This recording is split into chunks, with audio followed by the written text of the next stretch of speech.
partikel yang bersifat toksik, noxious, partikel-partikel yang bersifat toksik, terutama dari asap.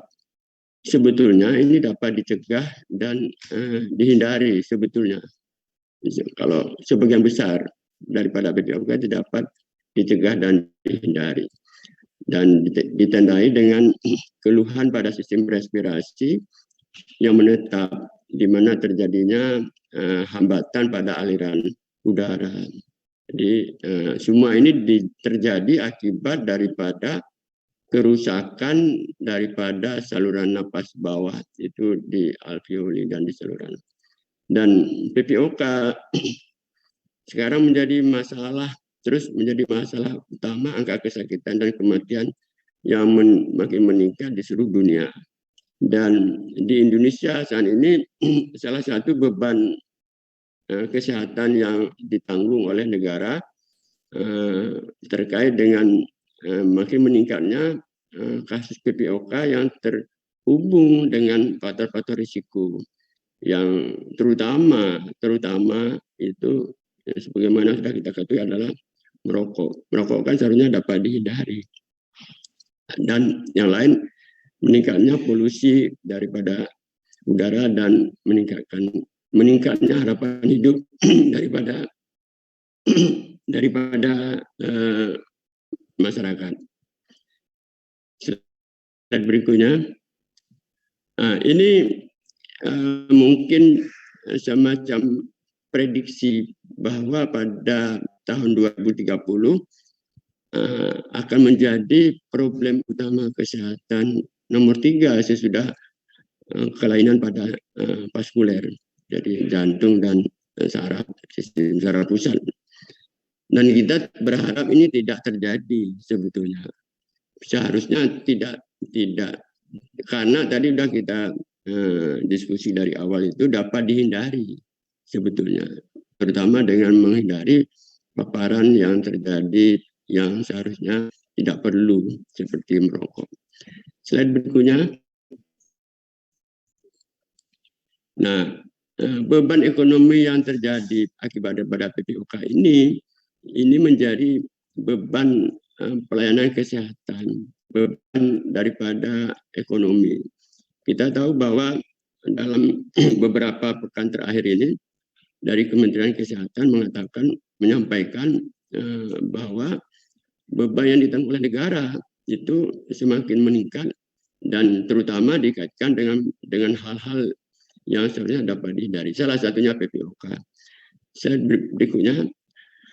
Nah, ini simulasi aja. Mungkin sudah pernah melihat kerusakan yang terjadi akibat daripada PPOK itu adalah pada alveoli. Jadi sekali kerusakan itu terjadi, sekali hal ini terjadi, dia akan menetap. Nah, kalau itu kita bisa mencegah, tentu nomor 1 itu yang paling utama.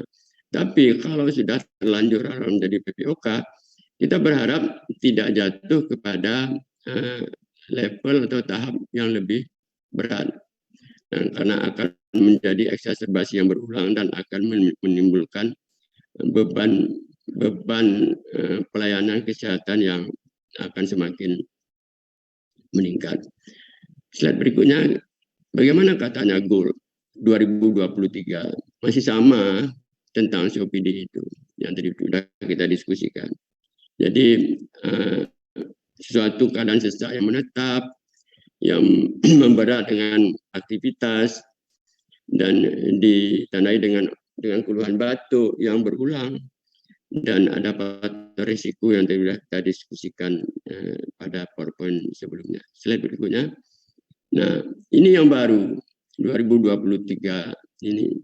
Jadi yang baru ini yang kalau kita lihat pada pembagian kelompok A, B, E ini. Kalau dulu A, B, C, D. C dan D itu sekarang goal 2023 menjadi E. Tapi kalau dalam hal diagnostik, tetap goal standarnya idealnya memakai spirometri. Spirometri, kemudian berdasarkan spirometri kita bisa membuat kategori derajatnya itu Apakah GUL 1, GUL 2, GUL 3, dan GUL 4.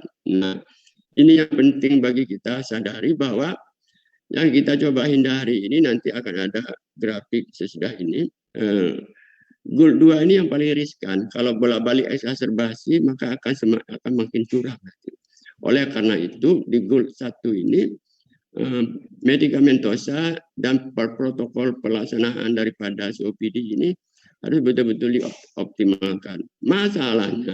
Masalahnya seringkali pasien atau dokter tidak begitu menyadari bahwa orang ini sudah masuk ke dalam kategori PPOK dan atau mungkin memberikan obat-obat medikamentosa simptomatik atau mungkin belum begitu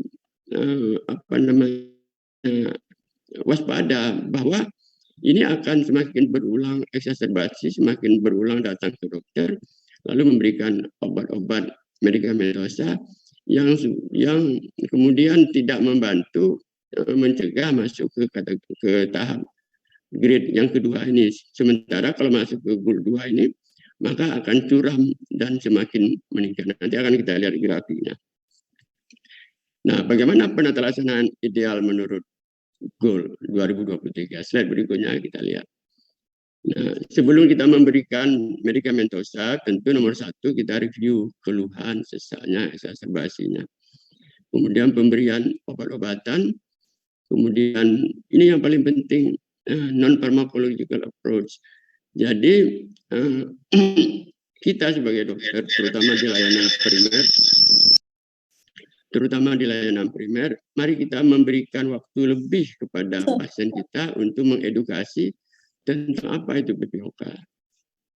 Jadi biasanya pasien-pasien kita itu yang penting sesaknya hilang, nanti berulang lagi, datang lagi, berulang lagi, datang lagi. Setiap minggu, setiap 2 minggu datang lagi, karena di layanan primer itu biasanya pasiennya relatif banyak, sehingga dokter-dokter termasuk kita-kita ini kadang-kadang kurang optimal dalam melakukan edukasi. Edukasi itu kita berikan terutama itu sebetulnya pada fase awal, pertama kali, kemudian diedukasi. Sesudah itu pasien-pasien kita itu akan paham dan kalau datang kita bisa melakukan edukasi dalam waktu yang lebih singkat. Slide berikutnya. Nah, ini tadi sudah kita diagnostik termasuk dalam kelompok yang mana. Apakah berdasarkan GUL itu apakah kelompok A, kelompok B, dan atau kelompok E. Secara kenyataannya di lapangan yang paling banyak itu datang sekarang ini pada kelompok E. Nah, kita berharap ini tidak masuk kepada kelompok E dengan cara menghindari berulangnya exacerbasi. Ya, bisa dengan ya tentu dengan berhenti merokok, tentu kalau perlu diberikan vaksin, kemudian gaya hidup dan seterusnya dapat kita lihat dalam PowerPoint yang berikutnya. Kemudian kita evaluasi berdasarkan COPD assessment test. COPD assessment test itu sebetulnya lebih berfungsi untuk mengevaluasi bagaimana progresivitas daripada COPD itu. Jadi CAT itu.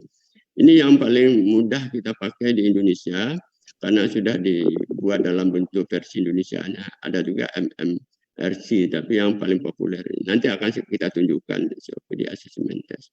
Kemudian bagaimana bernapas yang betul, bagaimana macam-macam. Itu artinya kita harus mendidik pasien-pasien PPOK itu, ya terimalah sekarang sebagai seorang PPOK, tapi kita mencoba menghindari bagaimana jangan berulang exacerbasi supaya tidak turun ke tahap yang lebih berat. Nanti akan kita lihat slide berikutnya. Nah, pemberiannya pada prinsipnya masih sama, pemberian laba dan lama. Pemberian laba dan lama. Apakah perlu diberikan kortikosteroid pada kondisi PPOK? Pemberian kortikosteroid hanya pada kondisi-kondisi tertentu. Coba PowerPoint berikutnya kita lihat. Nah, pada kondisi-kondisi eksaserbasi yang paling utama tentu mengembalikan supaya pasien tidak sesat. Pada kondisi ini diberikan secepat mungkin beta 2 agonis kerja singkat kemudian ataupun SABA dan kemudian diberikan kortikosteroid. Dikatakan bahwa pemberian kortikosteroid itu akan mengurangi lama rawat inap atau akan memperbaiki fungsi paru secara signifikan. Evidence-nya. Nah, artinya apa? Yang ingin saya sampaikan pada kesempatan ini bahwa pada eksaserbasi tetap nomor 1 bronkodilator. Kita pilih adalah beta 2 agonis kerja singkat dan pemberian kortikosteroid membantu mempercepat recovery dan memperbaiki fungsi paru. Kemudian pemberian antibiotik diberikan terutama karena eksaserbasi itu mayoritas akibat infeksi, bisa karena virus, bisa karena bakteri. Tentu pemberian antibiotik secara empirik. Bagaimana pemberian metilsantin? Nah, pemberian metilsantin hati-hati. Kalau ketika berapa puluh tahun yang lalu ketika saya masih menjadi mahasiswa, pada pasien-pasien COPD eksaserbasi akut ini, pemberian metilsantin ini sesuatu yang pada lini pertama malah diberikan. Nah, sekarang ternyata hati-hati pemberian metilsantin ini karena efek samping yang bisa membahayakan pada pasien. Dan kalau pasien sudah dirawat di rumah sakit, kalau terpaksa diberikan ventilasi penebasan buatan, jadi non-invasif mechanical ventilasi itu lebih diutamakan daripada yang lainnya. Slide berikutnya. Nah, pada kondisi stabil pemberian bronkodilator pada PPOK merupakan kunci yang utama. Sekali lagi saya ingatkan di sini bahwa pemberian bronkodilatornya adalah pemberian golongan laba dan lama. Dihindari pemberian SABA atau SAMA. Tapi masalahnya pasien kita biasanya minta SABA sama salbutamol itu kan, ipratropium, dengan alasan itu lebih cocok. Lebih cocok, tapi bukan masalah cocoknya, itu ya harus diedukasi pasien itu. Jadi apalagi kalau datang ke rumah sakit tipe C atau tipe B di mana dapat obat inhalasi itu tetap ngotot minta itu yang cocok ini dok saya. Jadi tolong diedukasi pasien-pasien kita supaya memahami tentang tadi saya katakan tentang PPOK itu. Pada kondisi stabil, PPOK-nya stabil, tetap prinsip utamanya adalah pemberian lama dan laba. Idealnya tentu yang ultra long acting bronkodilator. Slide berikutnya. Nah, slide berikutnya coba.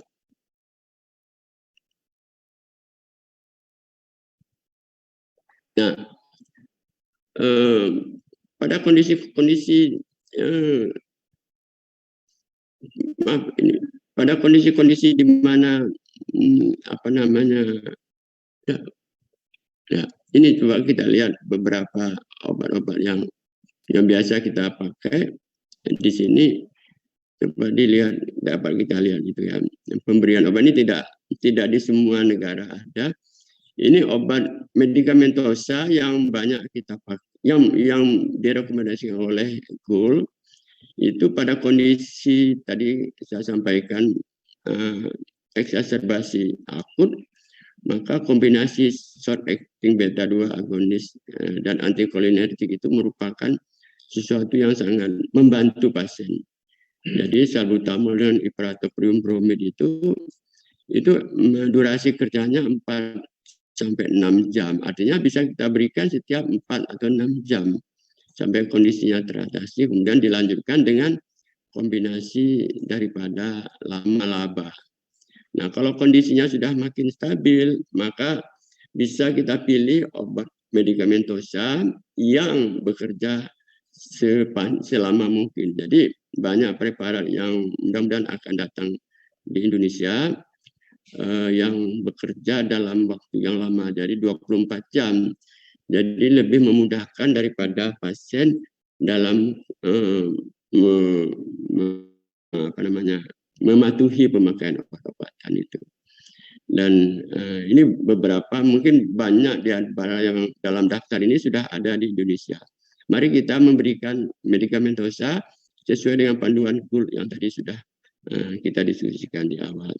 Termasuk bagaimana caranya supaya tidak eksaserbasi berulang, itu selain laba-laba, juga menurutku ada preparat yang dapat membantu, itu mucolytic agent yang selama ini mungkin sudah banyak populer di kita, N-acetylcysteine. Tapi kalau kita lihat dalam baris yang paling bawah ini, mucolytic agent ini ada erdocysteine, carbocysteine, N-acetylcysteine. Cuman dapat kita lihat di sini tidak ada golongan ambroxol. Tapi itu justru yang banyak dipakai oleh kita kalau pasien-pasien batuk. Lalu kita juga memberikan golongan ambroxol. Malah menurutku yang direkomendasikan salah satu dari 3 ini, erdocysteine, carbocysteine, dan N-acetylcysteine. Nanti Dr. Nur Aisyah akan memberikan kepada kita masukan pilihan mucolytic yang rasional berdasarkan fitofarmakologinya itu. Erdocysteine ini memberikan keunggulan yang lebih daripada yang lain. Nanti akan disampaikan oleh Dr. Nur Aisyah sesudah sesi ini. Jadi medikamentosa yang kita berikan, program yang kita lakukan terhadap PPOK ini sekali lagi untuk mencegah eksaserbasi, untuk mencegah berulangnya timbul infeksi.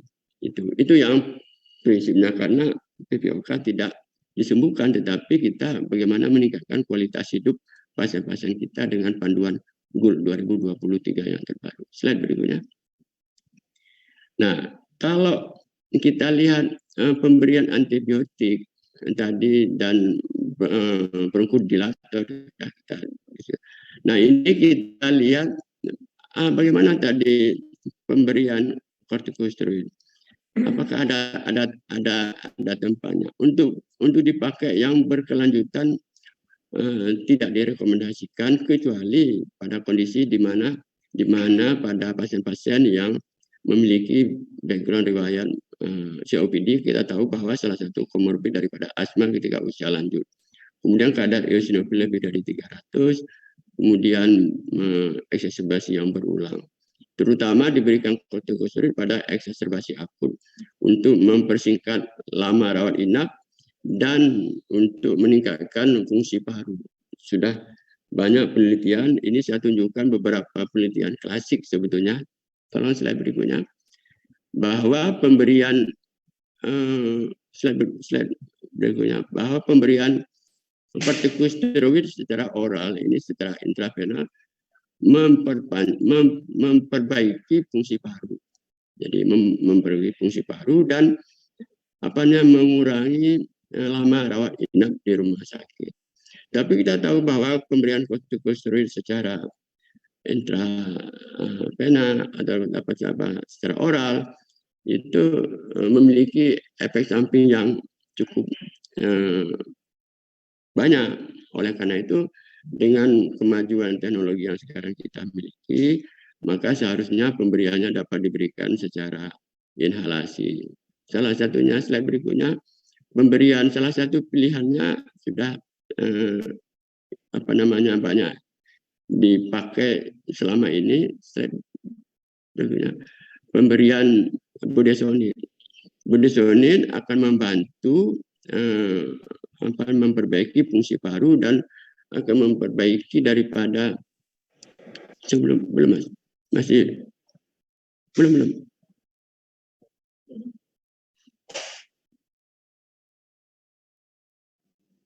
Mohon maaf, Prof. Waktunya 10 menit lagi. Terima kasih. 10 menit sudah mau selesai. Jadi yang tadi sebelum ini,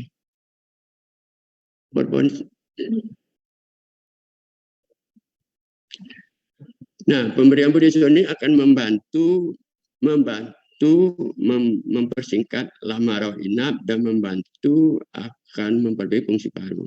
Oleh karena itu, slide berikutnya, tujuan daripada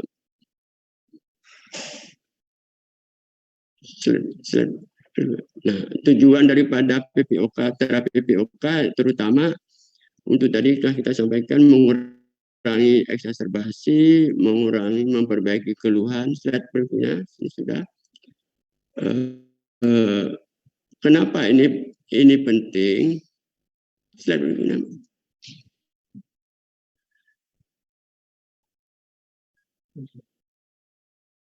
Dengan cara apa? Dengan cara berhenti merokok, dengan memperbaiki gaya hidup. Slide berikutnya. Supaya apa? Supaya tidak jatuh ke dalam kondisi yang akan semakin memperburuk pada mana kualitas hidup daripada pasien-pasien kita. Slide berikutnya saya cepat aja. Nah, ini yang saya mau tunjukkan. Ini grafik yang sebelah kiri ini dulu dipublikasi oleh Peto dan Fletcher ini tentang penurunan fungsi paru. Ternyata kemudian pada evaluasi penelitian lebih lanjut, berdasarkan penelitian Tan Tuci yang sebelah kanan ini, yang paling curam itu pada GUL 2 itu. Jadi kalau bisa kita menghindari eksaserbasi sehingga kecuramannya itu akan terus tidak jatuh ke yang lebih buruk. Slide berikutnya.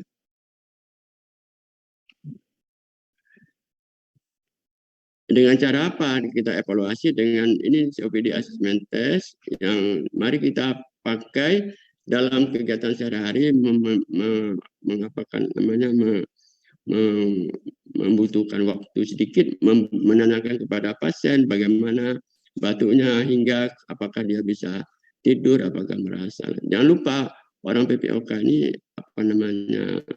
depresi, jatuh ke depresi kalau makin berat. Slide berikutnya.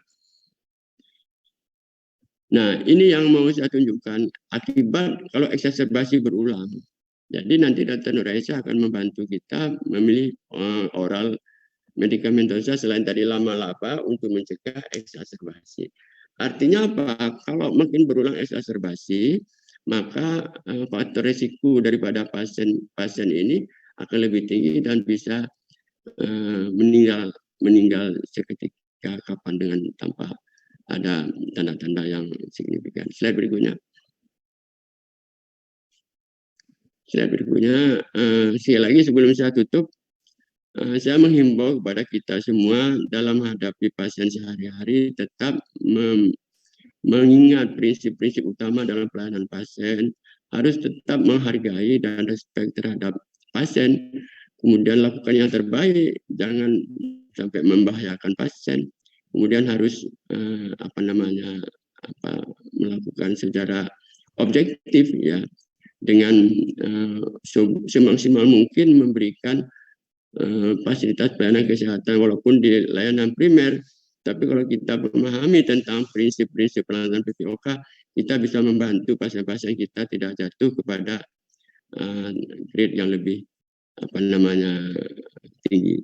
Slide berikutnya. Sebelum saya tutup, slide berikutnya, konklusinya COPD merupakan problem utama, kemudian tujuan utamanya adalah meningkatkan kualitas hidup, kemudian pemberian medikamentosa tetap masih dengan prinsip utama adalah laba pada kondisi eksaserbasi bisa diberikan sama-sama, dan pemberian budesonid merupakan salah satu pilihan pada eksaserbasi akut dan mengurangi faktor resiko daripada efek samping kortikosteroid. Terakhir, sebelum saya tutup, PowerPoint terakhir, PowerPoint terakhir. Nah, ini kata-kata bijak daripada William Osler. Kita tahu bahwa setiap pasien itu memiliki karakteristik yang tidak sama. Dan setiap pasien yang kita hadapi itu memiliki problem domestik masing-masing. Oleh karena itu, mari kita berlaku seperti apa yang disampaikan oleh William Osler, bahwa ilmu kedokteran itu sebetulnya lebih banyak artnya, gitu ya.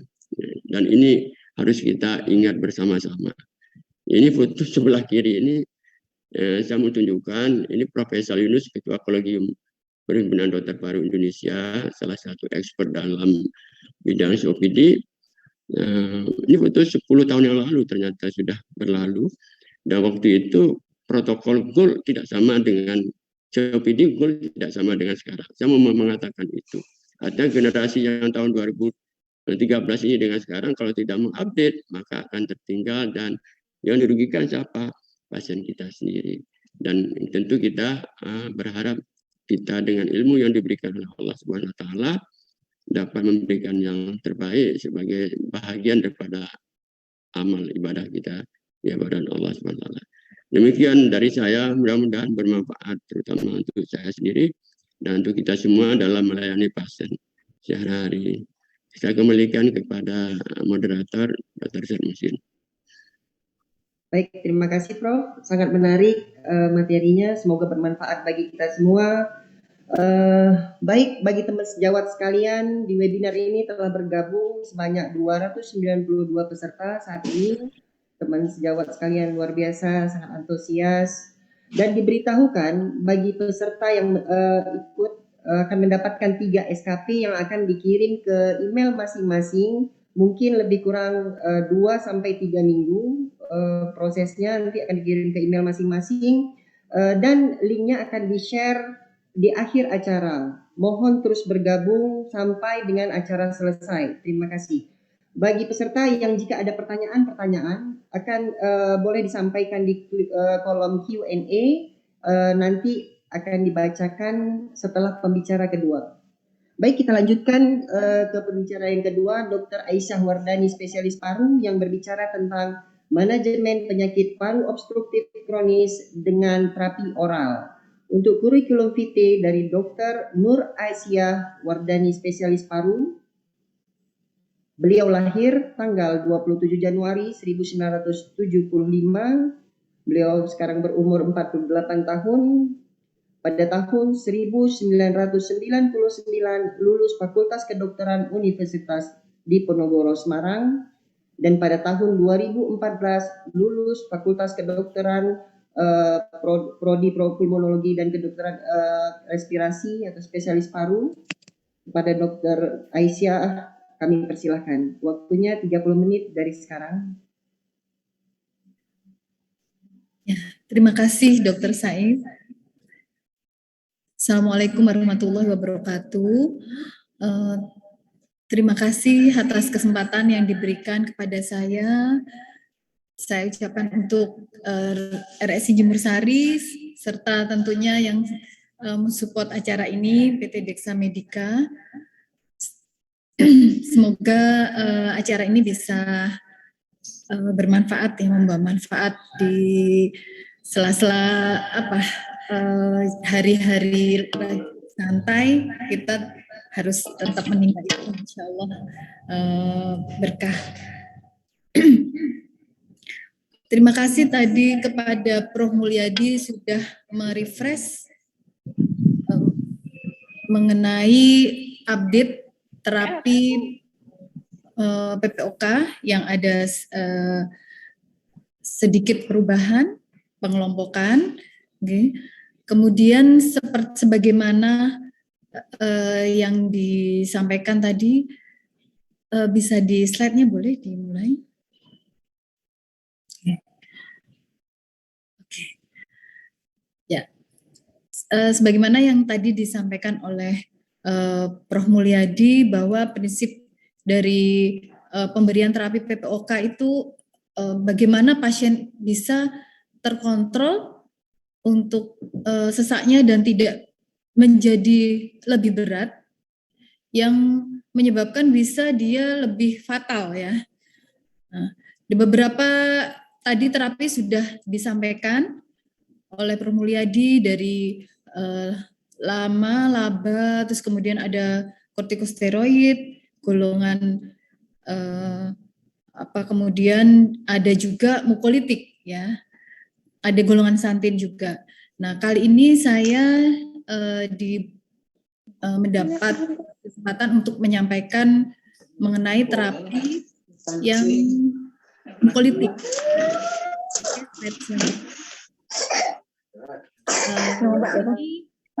Ini beberapa nanti yang akan saya sampaikan, bisa dilanjut slide.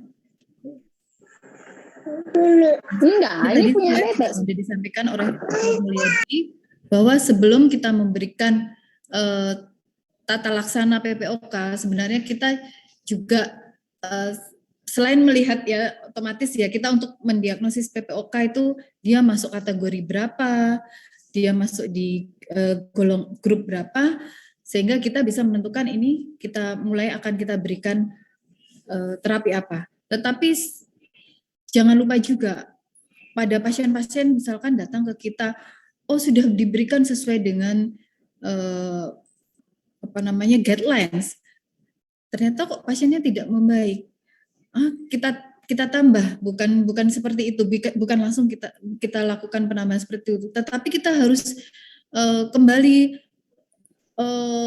review, apa pasien itu benar enggak pemakaiannya, apakah teknik dia menggunakan, misalkan kita berikan inhalasi itu juga sudah benar, terus kemudian apakah dia juga menghindari faktor-faktor yang memperberat seperti itu. Jadi bukan melulu kita fokus pada medikamentosa, tetapi kita sebagai dokter juga harus aware, peduli sama pasien.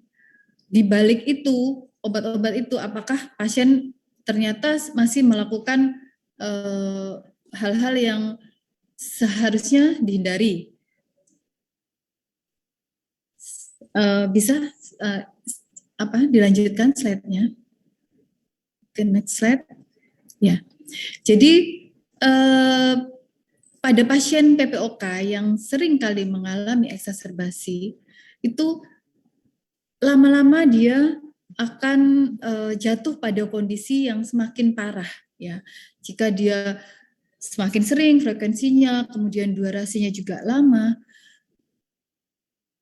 Di sini di slide itu bisa ditunjukkan bahwa dia untuk faal parunya juga lama-lama akan makin turun dan bisa sampai kepada yang akibat yang fatal.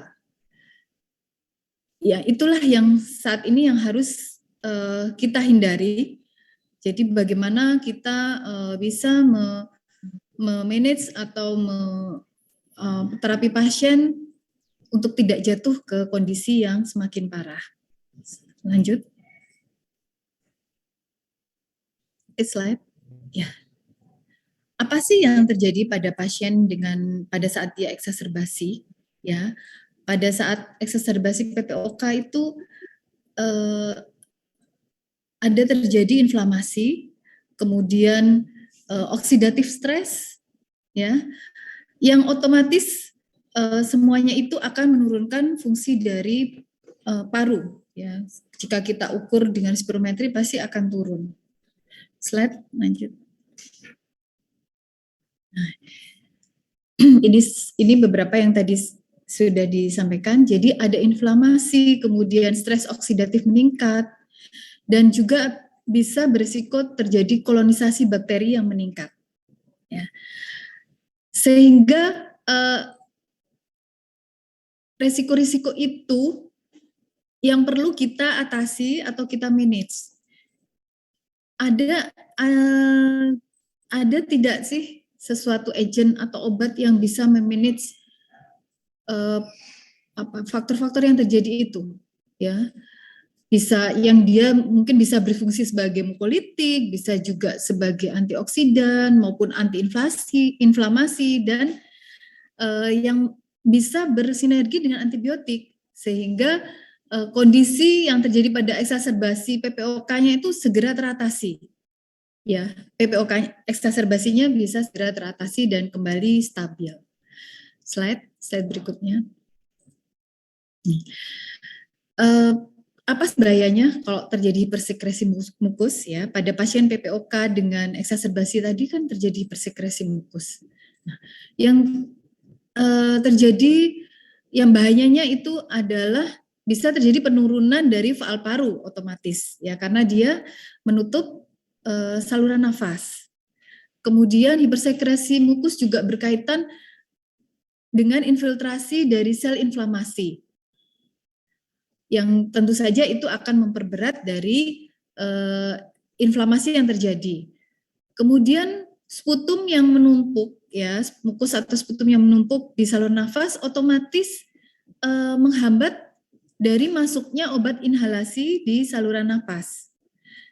Seperti tadi sudah disampaikan oleh Prof. Mulyadi, salah satu juga terapi yang diberikan pada saat eksaserbasi dengan kondisi tertentu itu diberikan terapi inhalasi dengan kortikosteroid. Nah, itu maupun bisa dengan SABA ya pada saat yang akut. Kalau mukusnya berlebihan, tentu saja obat-obat itu akan ada hambatan untuk sampai ke target. Slide berikutnya.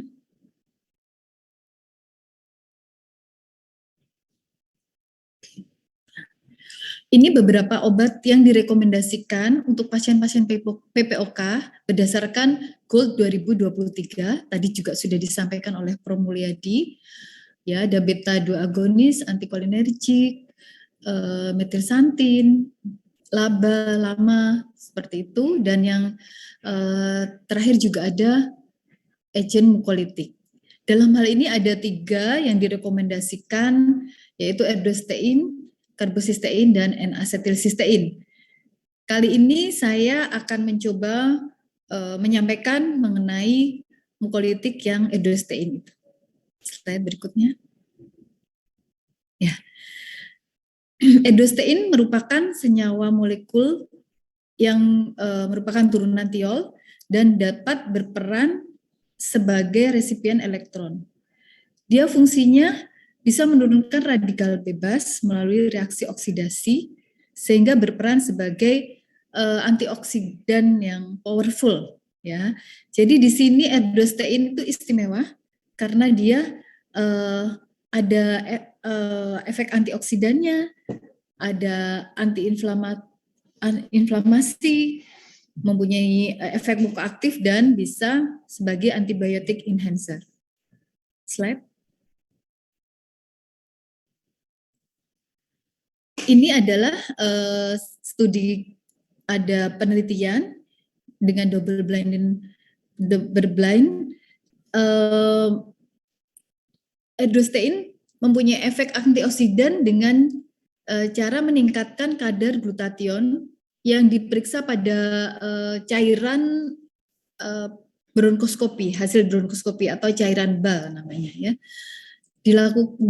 Diperiksa pada pasien bronkitis kronik setelah pemberian 5 hari terapi dibandingkan dengan N-asetilsistein ya, sama-sama golongan sistein. Erdostein dia tampak pada yang biru ini erdostein, kemudian yang coklat adalah tabel dari N-asetilsistein. Setelah pemberian 2 jam pemberian dosis erdostein, kemudian dilakukan pemeriksaan bal, ternyata antioksidan glutathione-nya lebih tinggi dibandingkan hasil dari penggunaan dari N-asetilsistein. Dengan terapinya 600 mg erdostein. Selanjutnya, kemudian di sini ada lagi penelitian yang juga berefek antioksidan. Kalau tadi meningkatkan kadar glutathione, yang di sini adalah menurunkan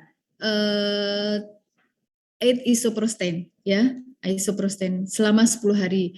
Jadi dia efeknya bisa menurunkan isoprosten ini dalam waktu setelah 10 hari pemakaian erdostein dibandingkan pemakaian NAC dan placebo. Slide selanjutnya.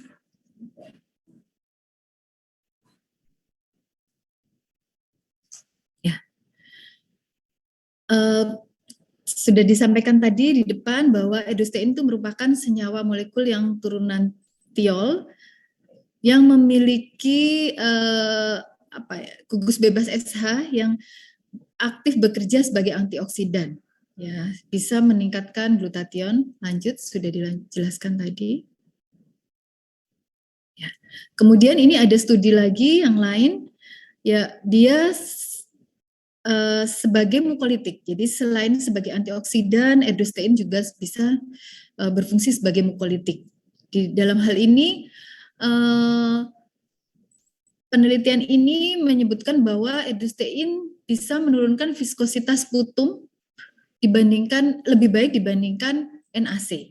Ya, setelah pemakaian 10 hari edostein, 3 kali sehari diberikan. Kekentalannya berkurang, volume mukusnya juga lebih berkurang, kekentalan menjadi lebih encer, volumenya berkurang, dan frekuensi batuknya juga turun. Lanjut. Kemudian sebagai antiinflamasi, dia efeknya edostein itu? Ya, jadi edostein itu sebagai antiinflamasi dia menurunkan biomarker inflamasi, salah satu biomarker inflamasi dalam hal ini interleukin 8. Ya. Jadi bisa menurunkan interleukin 8. Lanjut.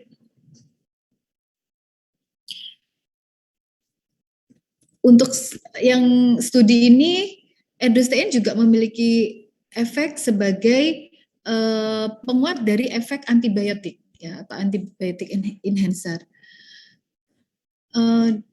Penelitian ini menyebutkan bahwa edostein yang digunakan bersama dengan amoksisilin dibandingkan amoksisilin dengan placebo, ya, saya ulangi, amoksisilin ditambah edostein dibandingkan dengan amoksisilin plus placebo, efeknya ternyata hasilnya lebih baik. Ya, amoksisilin edostein itu lebih baik dibandingkan amoksisilin placebo. Di sini tampak perubahan, ya, bahwa viskositas putumnya, kemudian kemudahan untuk batuk karena sudah lebih encer, kemudian kualitas batuknya dan frekuensi batuknya itu, dan juga memperbaiki intensitas sesak dari pasien, ya, dengan kombinasi edostein dengan amoksisilin dibanding placebo dengan amoksisilin. Ya, lanjut. Bagaimana bisa dia bisa memperbaiki enhancer dari antibiotic enhancer edostein ini? Karena dia bekerja mempengaruhi integritas dari fibra bakteri sehingga mengganggu cara bakteri melekat pada permukaan jaringan.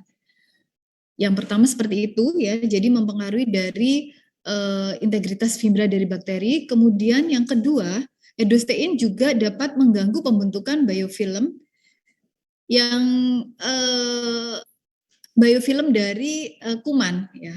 Sebagaimana kita ketahui, jika kuman itu membentuk biofilm, dia otomatis antibiotik akan susah untuk menembus kuman tersebut, ya. Jadi sebelum biofilm terbentuk, kita kombinasi dengan edostein, dia dapat mengurangi aktivitas kuman itu dalam membentuk biofilm. Jadi dalam hal ini edostein bisa membantu kerja antibiotik. Lanjut. Oke. Ya. Ini ada studi klinis yang original yang pernah dilakukan oleh PT Dexamedica, ya, bahwa edostein bisa mengurangi kebutuhan dari pemakaian bronchodilator selama terjadinya eksaserbasi pada pasien PPOK, ya.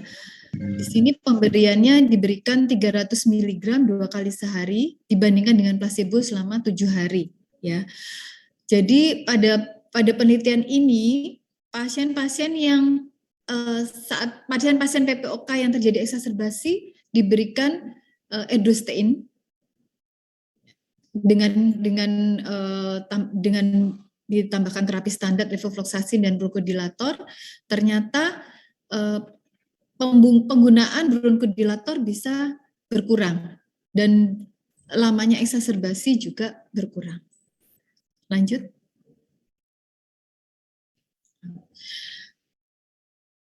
Ini adalah studi RESTORE ya, yang dilakukan pada tahun 2017, pertama kali dilakukan RESTORE tahun 2017 yang dilakukan pada pasien PPOK eksaserbasi. Hasilnya edostein bisa menurunkan frekuensi dari eksaserbasi, menurunkan durasinya, maupun meningkatkan kualitas kesehatan pasien. Kemudian pada tahun 2019 dilakukan uji RESTORE ulang, ya, yang pada pasien PPOK eksaserbasi yang lebih spesifik, yaitu pada pasien yang eksaserbasi sedang. Hasilnya, slide selanjutnya. Ternyata pasien dengan pemberian edostein ya pada tahun 2017 dia bisa mengurangi eksaserbasi 19,4%. Sementara pada studi selanjutnya pada pasien yang eksaserbasi sedang dia bisa mengurangi bahkan sampai 47%. Slide selanjutnya.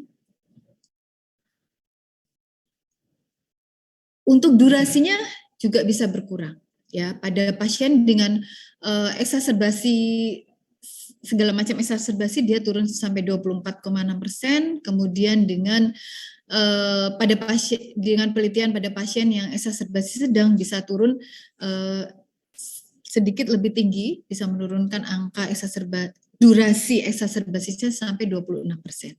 Selanjutnya. Kemudian pemakaian edostein juga bisa pasien bisa bebas dari eksaserbasi selama 39 hari. Dan penelitian selanjutnya pada pasien dengan eksaserbasi sedang, pasien bisa bebas eksaserbasi sampai 51 hari. Ya, jadi ada ini ya, perbaikan, dia bisa bebas eksaserbasi bisa lebih lama. Oke, lanjut.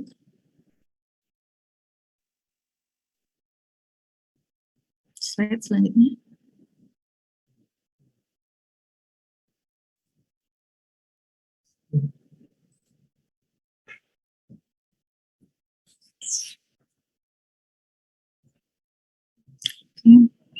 Oke, jadi memang tujuan kita dalam terapi eksaserbasi seperti tadi juga berkali-kali sudah disampaikan oleh Prof. Mulyadi bahwa kalau bisa sih menghindari jangan sampai eksaserbasi itu terjadi. Ya, kalaupun terjadi jangan sampai durasinya semakin menyempit. Justru kalau bisa lebih lama gitu. Kalau sekarang eksaserbasi sebisa mungkin eksaserbasi itu bisa beberapa bulan lagi atau bahkan kalau bisa 1 tahun bisa 1 kali saja maksimal seperti itu. Dan edostein di sini merupakan agen yang bisa mengurangi risiko terjadinya eksaserbasi. Di sini juga setelah tadi beberapa penelitian, di sini kita akan sampaikan juga bahwa ini adalah profil tentang keamanan dan tolerabilitas dari pemakaian edostein. Ya, jadi di sini dibandingkan antara pemakaian edostein, karbosistein dan asetilsistein. Slide selanjutnya.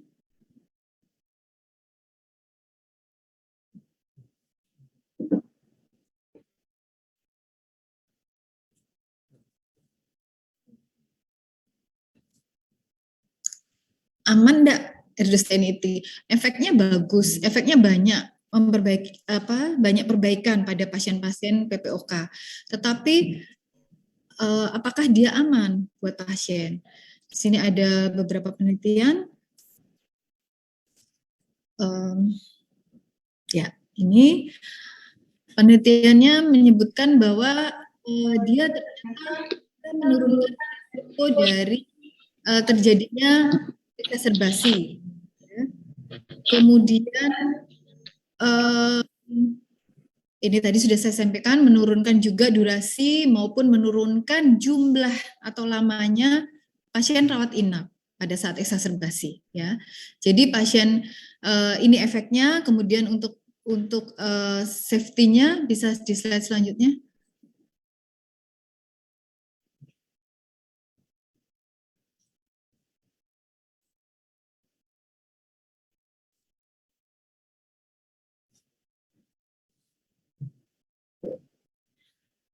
Oke, mungkin bisa saya sampaikan di sini agak macet ini, mohon maaf. Jadi untuk keamanannya pada pasien dengan pemberian Edostein dibandingkan oleh dua sistein, golongan sistein yang lain, NAC dan golongan sistein yang lain itu lebih aman pada Edostein itu efek samping terhadap saluran cerna itu lebih kecil. Sebelumnya ini slide sebelumnya ada, Mas. Iya. Ya. Jadi efek samping mohon maaf. Mungkin selanjutnya ya. Selanjutnya slide lanjut. Jadi efek sampingnya lebih aman, ya. Seperti kita ketahui mungkin beberapa golongan sistein memang menimbulkan efek samping pada saluran cerna seperti ada gastritis, mual, seperti itu. Kemudian bau tidak enak yang dia pada saat mungkin dia reflux, ya. Tetapi pada pasien dengan pemakaian Edostein dia bisa efek sampingnya lebih kecil. Ini efektivitas dari Edostein dibandingkan karbosistein maupun NAC dari studi Sukra, dia ternyata memang Edostein itu adalah yang lebih tinggi efektivitasnya, efektivitas agen yang lebih tinggi dibandingkan dua agen golongan sistein yang lainnya. Lanjut.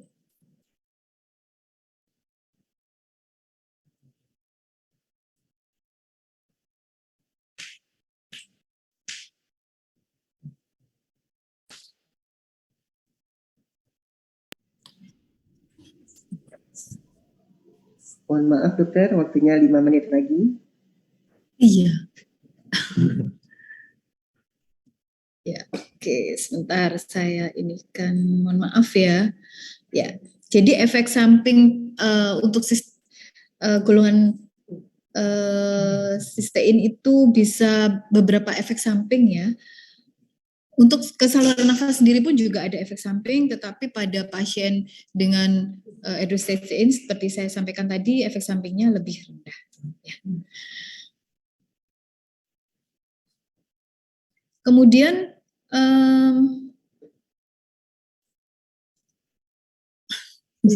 saya mau sampaikan, nggak ada slide-nya. Enggak apa-apa. Cuman di sini, oke, ya. Ini sudah keluar. Oke. Jadi pada pasien, yang ya ini tadi sudah saya sampaikan, ada efek samping pada GI tract maupun pada traktus respiratoris itu juga lebih rendah. Lanjut.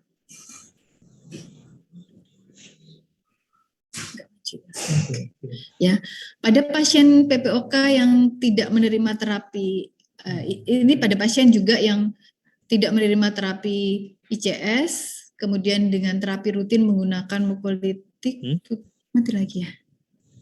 Mohon maaf ya. Mungkin ini sinyalnya ya, atau gimana? Oh, mohon maaf ya. Enggak, belum masuk di saya. Ya.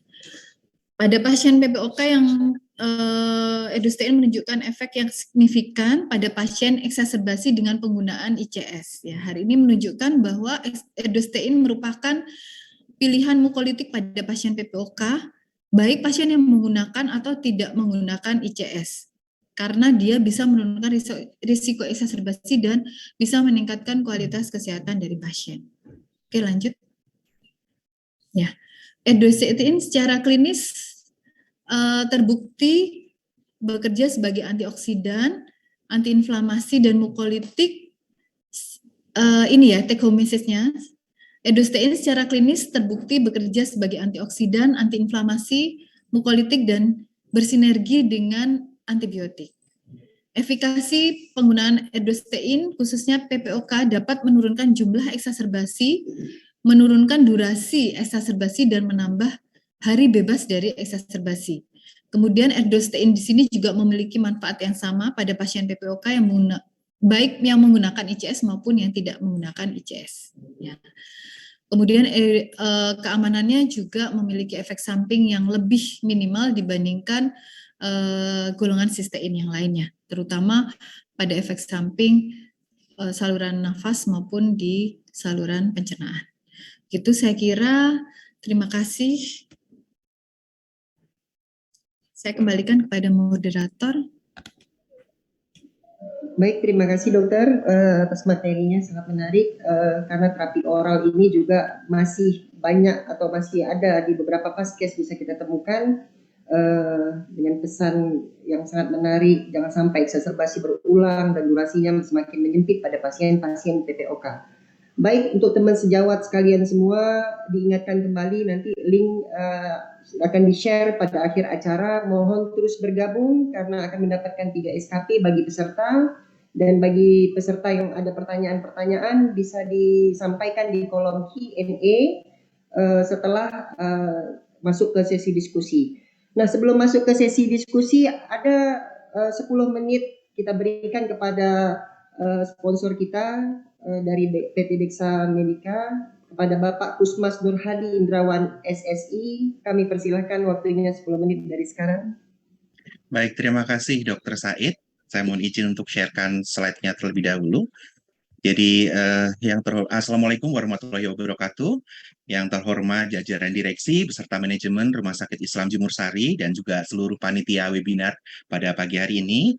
Terima kasih dari Dexa Medica sudah diizinkan untuk berpartisipasi dalam acara webinar pagi hari ini. Kami juga ucapkan salam hormat kepada para narasumber, Profesor Dr. Mulyadi, spesialis paru, member of Fellow Indonesian Society of Respirology, Dr. Nur Aisyah Wardani, spesialis paru, dan Dr. Said Musin, spesialis paru, selaku moderator. Sebelumnya, terima kasih sudah dari Dexa Medica sudah diizinkan untuk bisa bergabung di dalam acara webinar ini. Dan terkait dengan update yang tadi sudah disampaikan oleh Prof. Mulyadi terkait dengan pengobatan COPD yang berbasiskan dari GINA, Gold Standard, dari Gold 2023, ada beberapa pilihan obat yang dapat digunakan dari Dexa Medica, di mana berdasarkan dari guideline tadi, bahwa disebutkan penggunaan beberapa agen yang bisa digunakan sebagai salah satu obat-obatan yang biasa digunakan untuk maintenance sebagai maintenance medication pada COPD, di mana ada beberapa obat yang termasuk dalam golongan beta agonis. Kami dari Dexa Medica memiliki sediaan Suprasma dengan komposisi salbutamol ini dalam bentuk PMDI atau inhaler, di mana nanti akan tiap aktuasinya akan berisi salbutamol 100 mikrogram. Selain itu juga untuk pilihan kombinasi short acting beta agonis dikombinasikan dengan anticholinergic, dari Dexa Medica kami juga memiliki sediaan Respifen. Ini merupakan kombinasi antara ipratropium bromide dengan salbutamol sulfat yang tadi juga disampaikan oleh Prof. Mulyadi dapat digunakan sebagai salah satu pilihan pada pasien mengalami bronkospasma. Selain itu juga dari sediaan kombinasi long acting beta agonis plus corticosteroid, ini juga dalam bentuk sediaan PMDI. Kami juga memiliki sediaan Respitide. Ini memiliki kombinasi antara salmeterol sinafoat dengan fluticasone propionat dalam bentuk aerosol inhalasi. Selain itu seperti tadi yang juga sudah disampaikan oleh Dr. Nur Aisyah Wardani, bahwa salah satu pilihan mukolitik yang juga direkomendasikan berdasarkan dari guideline GOLD ini adalah Vectrin. Vectrin ini memiliki komposisi edostein, dan Vectrin yang dihadirkan di Indonesia ini juga merupakan produk originator karena memang Dexa Medica memiliki lisensi secara khusus untuk bisa menghadirkan produk originator Vectrin ini. Lalu sedikit reminding kembali terkait tadi juga dengan penggunaan kortikosteroid dapat digunakan sebagai salah satu terapi tambahan pada pasien yang juga membutuhkan sediaan steroid. Kami dari Dexa Medica juga memiliki sediaan Budesma Dan untuk budesma ini dalam bentuk sediaan nebulisasi berisi budesonid, terdapat 2 sediaan, ada budesonid 0,25 per mililiter dan juga budesonid 0,5 mg per mililiter. Selain itu juga pada pasien yang membutuhkan tambahan terapi dengan kortikosteroid oral, kami dari Dexamdika juga masih siap memasarkan Flamicort. Ini merupakan triamcinolone medium acting, intermediate acting dari kortikosteroid ini dengan sediaan tablet 4 mg tiap tabletnya. Lalu terkait dengan beberapa golongan obat, sedikit mereview kembali bahwa untuk informasi produk terkait dengan produk Budesma ini, jadi memang sekali lagi dari Dexamdika untuk inhalasi steroid Budesma ini terdiri dari 2 sediaan, ada Budesma 0,25 dan Budesma 0,5 yang dapat digunakan sebagai salah satu terapi tambahan pada pasien yang juga membutuhkan inhalasi steroid, terutama pada pasien PPOK seperti tadi disampaikan berdasarkan dari guideline. Dan sediaan dari Budesma dari Dexamdika ini sudah dikemas dalam bentuk ampul plastik sehingga nanti akan lebih memudahkan dan juga lebih praktis untuk digunakan pada saat preparasi oleh para dokter maupun juga para tenaga kesehatan sekalian. Dan dosis terapi yang dapat digunakan pada pasien dewasa nanti dapat diberikan pada saat awal terapi bisa digunakan antara 1 sampai dengan 2 mg, bisa diberikan 2 kali sehari. Dan dosis pemeliharaan pada pasien dewasa di atas 12 tahun bisa digunakan 0,5 sampai dengan 1 mg dapat diberikan juga 2 kali sehari. Dan terkait dengan pemilihan budesonid dalam sediaan Budesma ini, bahwa memang budesonid ini memiliki berbagai macam keunggulan ataupun juga memiliki unik properties yang dibandingkan dengan kortikosteroid yang lainnya.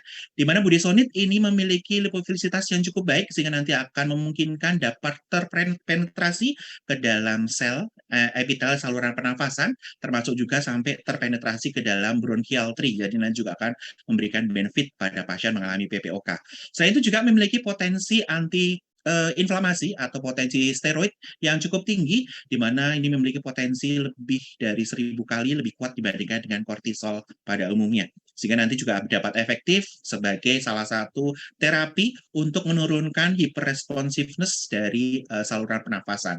Selain itu juga diketahui budesonid ini memiliki keunggulan di mana dia nanti akan memiliki waktu retensi yang lebih tinggi pada saluran pernafasan, pada trachea ataupun juga pada bronkus. Setelah pemberian itu nanti akan memiliki waktu retensi yang lebih tinggi jika dibandingkan dengan fluticasone. Jadi juga merupakan salah satu benefit kenapa dari Dexamdika kami memilih sediaan Budesma atau budesonid ini.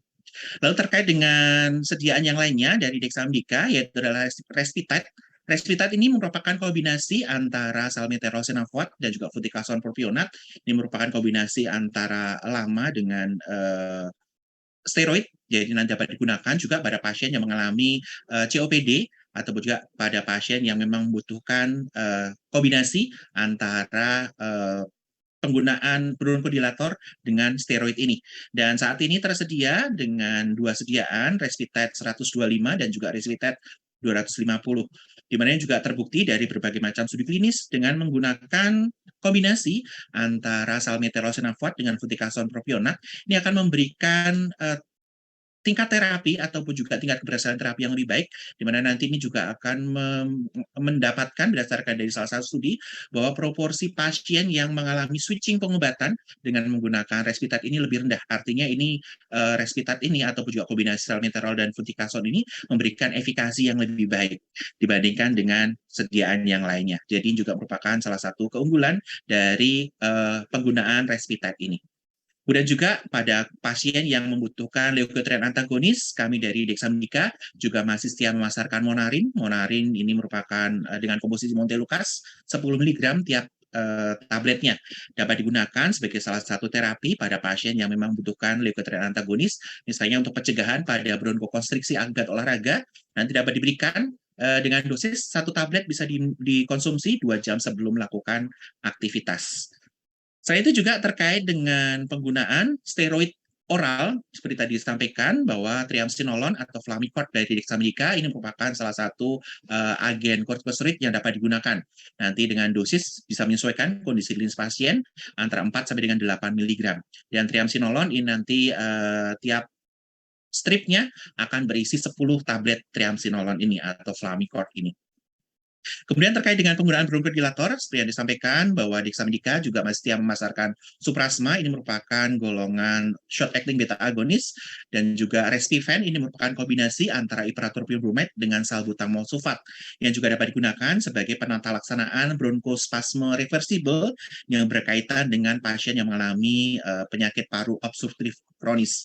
Dan kami informasikan juga Respifen ini dalam bentuk sediaan nebulisasi dan sudah dikemas dalam ampul plastik, sehingga sekali lagi ini juga dapat memberikan kenyamanan ataupun juga kemudahan bagi pasien ataupun juga tenaga kesehatan untuk bisa menyiapkan sediaan Respifen ini. Saya itu juga Suprasma, ini dalam bentuk sediaan PMDI atau Pressurized Matter Inhaler. Ini juga berisi salbutamol yang juga dapat digunakan sebagai salah satu pilihan pada pasien yang juga mengalami bronkospasme. Dapat digunakan sebagai pereda secara langsung pada akut bronkospasme, ataupun juga dapat digunakan pada kronik terapi, ataupun juga untuk pencegahan karena alergen ataupun juga exercise induced bronkospasme. Saya itu juga untuk mucolytic agent seperti tadi yang sudah disampaikan secara detail oleh Dr. Nur Aisyah, bahwa memang penggunaan Edustein, kami dari Dexamethasone menghadirkan produk Vectrin ini. Sekali lagi, Vectrin ini merupakan produk originator yang dipasarkan Dexamethasone. Terdapat dua sediaan, ada Vectrin dry syrup dan juga Vectrin kapsul, di mana tadi disampaikan secara detail, sedikit mengulang kembali bahwa Vectrin ini memiliki berbagai macam fitur keunggulan, antara lain dia akan menurunkan viskositas mukus dengan memotong secara langsung pada ikatan glikoprotein pada mukus, dan juga ini memiliki profil keamanan yang cukup baik, dilihat dari profil gastrointestinal, efek samping gastrointestinal, ataupun juga seperti tadi disampaikan terjadinya efek samping pada infeksi saluran pernafasan. Saya itu juga ini merupakan salah satu antibiotic enhancer yang dapat digunakan untuk dikombinasikan bersama dengan antibiotik, akan memberikan efikasi yang lebih baik lagi. Seperti tadi disampaikan oleh Dr. Aisyah, ini akan dapat mencegah pembentukan biofilm dari berbagai macam bakteri, sehingga nanti penetrasi antibiotik ke dalam sel bakteri akan lebih optimal lagi. Dan untuk Vectrin ini dapat digunakan dengan dosis untuk Vectrin kapsul 2 sampai dengan 3 kali sehari. Ini sebagai suatu agen mukolitik. Kemudian terkait dengan sediaan yang disediakan dalam bentuk sediaan nebulisasi, Respifen maupun juga Budesma, sediaan ini dipilih karena memang penggunaan nebulisasi ini memiliki berbagai macam keunggulan, antara lain dapat diberikan pada semua golongan usia, dan juga pemberiannya juga cukup mudah, dan pasien pada saat aktuasi ataupun juga pemberian ini tidak memerlukan koordinasi secara khusus. Jadi cukup dilarutkan di dalam alat nebulizernya, nanti dapat digunakan secara dengan optimal. Selain itu juga pemberian secara nebulisasi ini juga tentu saja akan memberikan berbagai macam keunggulan, di mana ini memang dapat mengatasi gangguan permasalahan koordinasi yang buruk maupun juga inspiratory flow rate yang rendah pada pasien yang mengalami PPOK. Disebutkan bahwa memang ini salah satu pilihan terapi pada pasien yang mengalami koordinasi buruk maupun juga fungsi inspirator yang rendah. Ini dapat digunakan nebulisasi atau nebulizer sebagai salah satu pilihan terapi yang tentu saja akan memberikan delivery obat yang lebih optimal lagi. Baik, dan kami informasikan juga bahwa produk dari Dexamethasone, yaitu adalah Suprasma, PMDI, ataupun juga Budesma 0,5 ini sudah masuk ke dalam e-katalog JKN. Jadi bagi para pasien yang memang menjadi anggota JKN BPJS, penggunaan produk Budesma ataupun juga Suprasma ini sudah dapat digunakan karena memang sudah masuk ke dalam e-katalog JKN. Baik, demikian informasi yang kami sampaikan terkait dengan beberapa produk yang dapat digunakan dari Dexamethasone sebagai pilihan terapi pada pasien yang memiliki gangguan penyakit respirasi, terutama pada pasien PPOK. Kedepannya apabila para dokter membutuhkan informasi lebih lanjut lagi mengenai produk-produk dari Dexamethasone, silakan bisa menghubungi tim marketing kami. Nanti ada medical representative kami yang akan mengunjungi tempat praktek Bapak Ibu dokter sekalian. Baik, untuk selanjutnya saya kembalikan lagi kepada moderator untuk Dr. Said Musin. Untuk selanjutnya kami persilakan pada Dr. Said. Baik, Terima kasih. Terima kasih kepada PT Dexamethasone yang telah mendukung acara ini. Baiklah, kita masuk ke sesi diskusi dan tanya jawab yang telah masuk ke kolom Q&A. Terima kasih banyak bagi para peserta, teman sejawat sekalian yang masih mengikuti webinar. Saat ini sebanyak 324 peserta yang masih antusias. Sangat kami apresiasi antusiasnya, sangat bagus materi hari ini.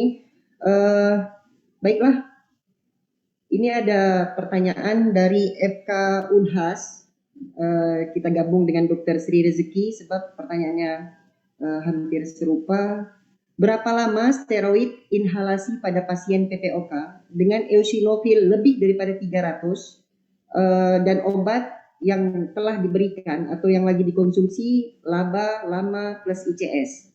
Kemudian pada pasien DM yang tidak terkontrol, apakah dapat diberikan ICS? Boleh tolong dijawab, kita kasih kesempatan kepada Dr. Nur Aisyah dulu. Silahkan dokter, mungkin nanti ada penambahan dari Prof. Terima kasih. Untuk saya dulu ya. Saya coba memberikan pendapat.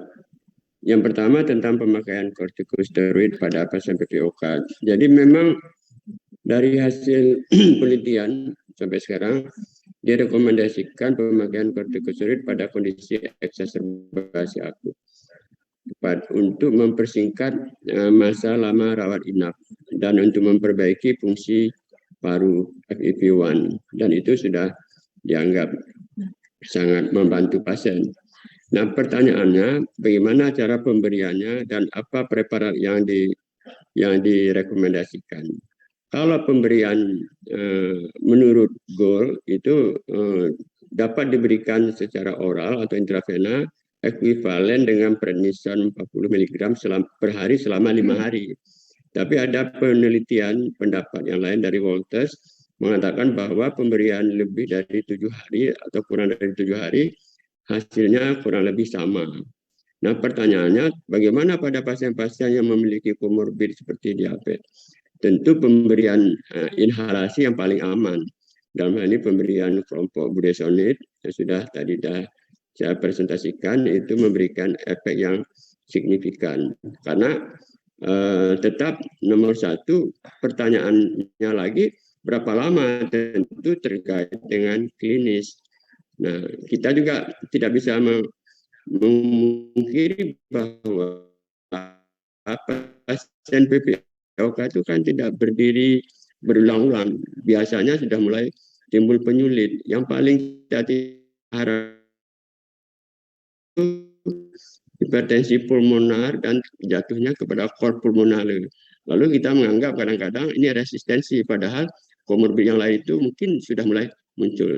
Jadi demikian mungkin. Jadi tolong mari kita evaluasi bersama-sama penyulit yang lain yang muncul dari pasien-pasien PPOK. Terutama yang tadi saya katakan sudah masuk ke dalam GUL yang ke tahap yang ketiga dan keempat itu. Dan itu seperti apa ya? Seperti nanti kalau sudah timbul kor pulmonale ke dokter jantung mengatakan ini lebih dominannya di paru, dokter paru mengatakan ini lebih dominannya di jantung. Seperti tanah tak bertuan, dan ini yang kita hindari supaya tidak timbul eksaserbasi berulang. Ini target yang sebetulnya outcome yang lebih baik bagi pasien-pasien kita, tentu dengan beberapa upaya termasuk tadi disampaikan oleh dokter Nur Aisyah pemberian resisten. Demikian mungkin saya dapat resumi dari beberapa pertanyaan. Ada satu lagi pertanyaannya, pemberian pada asma PPOK. Pada direkomendasi oleh GOL pada pasien PPOK yang memiliki komorbid awalnya asma, di situ sangat direkomendasikan pemberian kortikosteroid. Sekali lagi pemberian kortikosteroid yang paling aman itu sebenarnya secara inhalasi. Demikian mungkin tambahan sedikit dari pendapat daripada saya.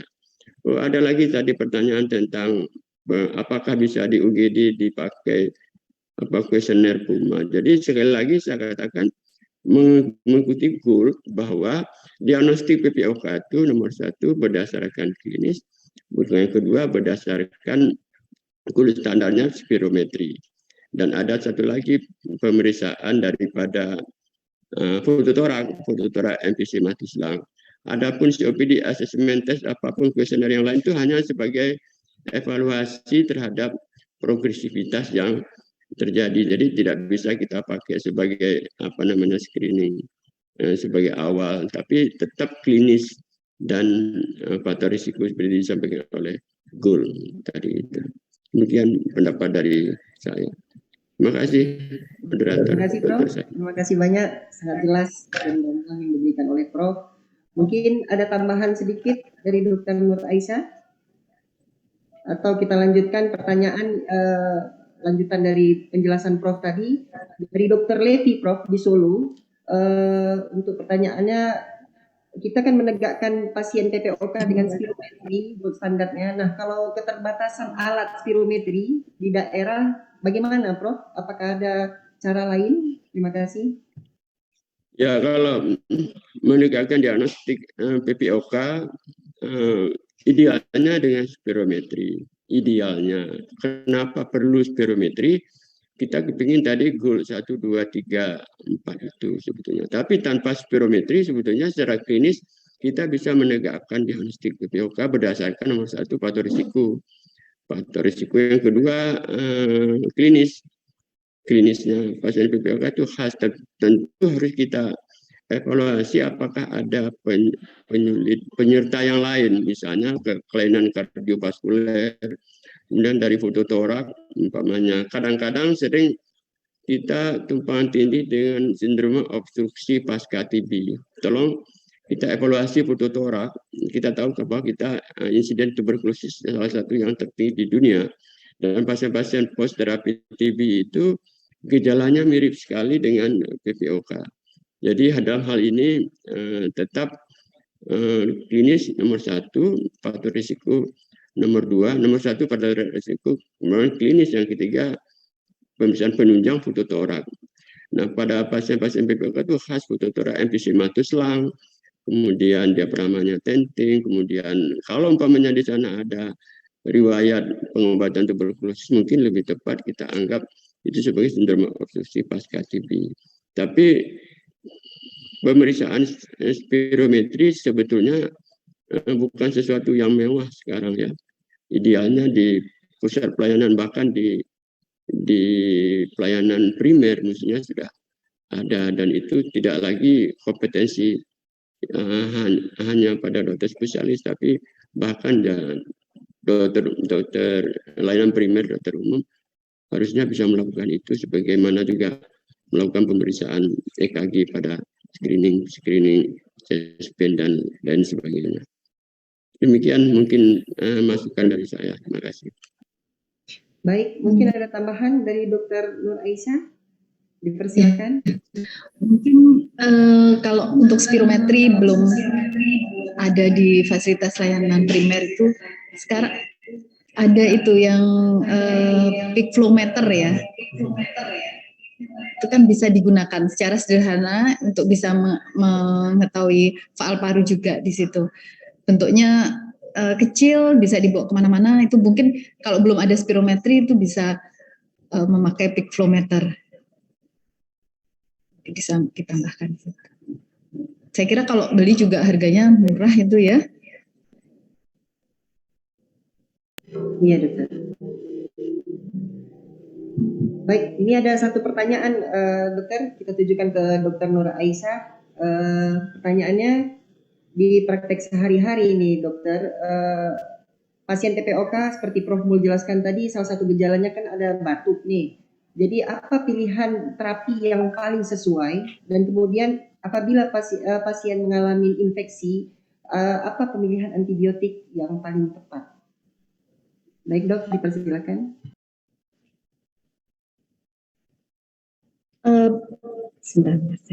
Apa pilihan antibiotik yang ini ya, yang sesuai pada pasien PPOK dok? Ya, oke. Berjalan dengan oral terapi. Ya, selama ini bisa kita yang sering kita pakai itu yang azitromisin ya. Ya, golongan macrolide itu yang dia juga bisa mencegah, dari penelitian itu bisa mencegah adanya eksaserbasi yang berulang. Jadi pemakaian azitromisin bisa mempertahankan supaya tidak untuk mengurangi infeksi saluran pernafasan akut ya. Dia kan pada pasien PPOK biasanya juga banyak disertai dengan ISPA ya. pilihan antibiotik bisa digunakan asitromisin atau mungkin bisa menggunakan juga golongan beta-laktam.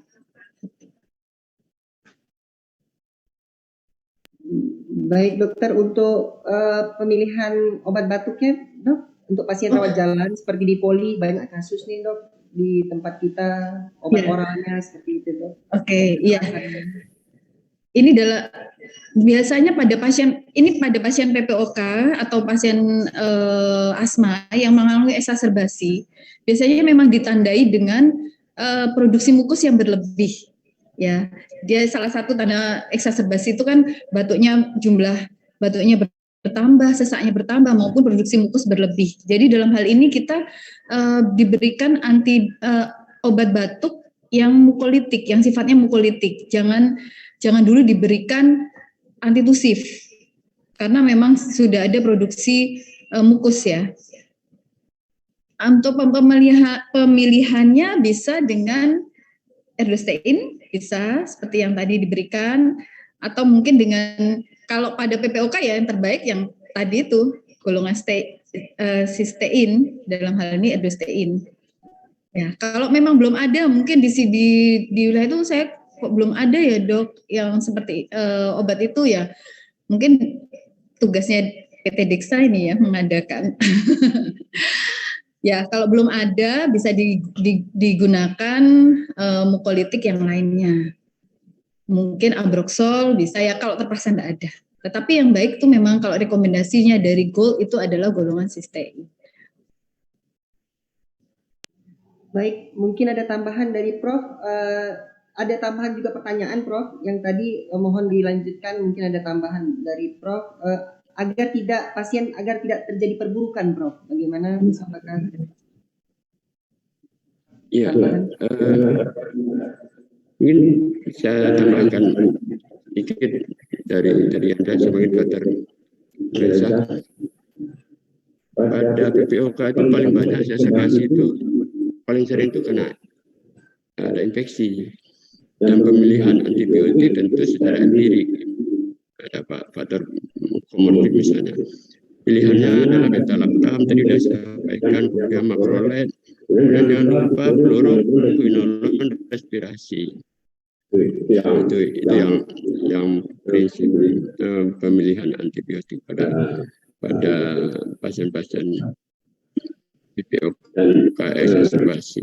Dan fluoroquinolone respirasi, misalnya levofloxacin. Sayangnya levofloxacin itu sekarang sudah mulai banyak yang resisten ya, karena pemakaian yang sangat meluas di seluruh Indonesia, dan malah seperti orang beli kerupuk bisa dibeli tanpa. Oleh karena itu fluoroquinolone respirasi yang relatif tidak resisten belakangan ini golongan moxifloxacin, tapi tetap pemberian antibiotik itu secara empirik. Itu menurut tambahan daripada saya. Yang lain lagi masalah tadi hipersekresi mukus itu tidak disampaikan juga dari Dr. Elsa, pemberian kortikosteroid kalau adegannya itu eosinofil yang lebih dari 300 dan riwayat asma, itu yang utama pemberian kortikosteroid dalam bentuk yang paling aman itu tentu dalam bentuk nebulizer ya, dan pilihannya salah satunya itu adalah budesonide. Itu mungkin tambahan dari saya untuk pertanyaan yang ada. Saya rasa cukup ya dari saya. Baik, terima kasih Prof. Mungkin ada satu pertanyaan lagi nih untuk Dr. Nur Aisyah. Assalamualaikum dok, dari Dr. Zulmi. Izin bertanya, apakah penambahan erdostein dapat menurunkan viscosity sputum pada pasien PPOK eksaserbasi yang kemungkinan disebabkan oleh bakteri? Silakan dokter. Ya, waalaikumsalam. Terima kasih pertanyaannya. Ya, sebagaimana sudah saya sampaikan tadi di slide bahwa dia memang bisa menurunkan viskositas dari sputum. Ya, pemberian erdostein itu bisa menurunkan viskositas dari sputum. begitu. Kemudian di sini mungkin tuh ada kapan mulai kita berikan erdostein ya, itu begitu diagnosis PPOK ditegakkan bisa langsung kita berikan pemberian erdostein. Dan tadi juga sudah disampaikan bahwa untuk fungsi dari erdostein sendiri bisa membantu kerja dari antibiotik. Yang dalam penelitian tadi sempat dipaparkan kombinasi antara erdostein dengan amoksisilin itu bisa memperkuat atau memperbaiki hasil pengobatan efek dari antibiotik amoksisilin dengan kombinasi dari erdostein, lebih cepat perbaikannya. Itu. Ya. Baik, terima kasih dokter. Prof, apakah ada yang ditambahkan, Prof? Maaf, Prof, apa ada yang perlu ditambahkan? Terima kasih, dokter, atas kesempatannya. Baik, alhamdulillah dari pagi sampai dengan hampir pukul 12 WIB kita mengikuti acara yang sangat-sangat menarik ini dengan kesimpulan yang bisa kita tarik sedikitnya. PPOK merupakan penyebab utama morbiditas dan mortalitas yang masih banyak yang terjadi di dunia ini.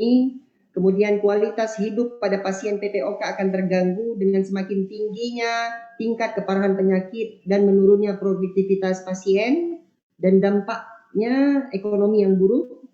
Kemudian untuk terapi oral erdostein lebih efektif, terbukti klinis sebagai antiinflamasi, antioksidan dan mukolitik dan sinergis dengan antibiotik.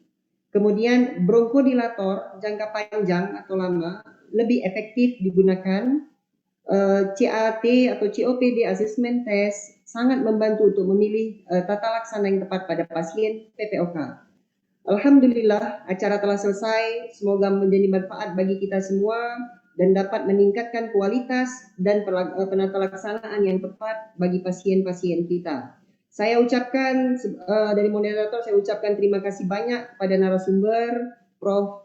Dr. Mulyadi, spesialis paru konsultan FISR, dan Dr. Nur Aisyah Wardani, spesialis paru, kemudian pada panitia penyelenggara Rumah Sakit Islam Jemursari Surabaya, dan PT Dexa Medica, terkhusus pada semua peserta pasien webinar teman sejawat sekalian. Kemudian saya kembalikan kepada Diklat, dipersilakan.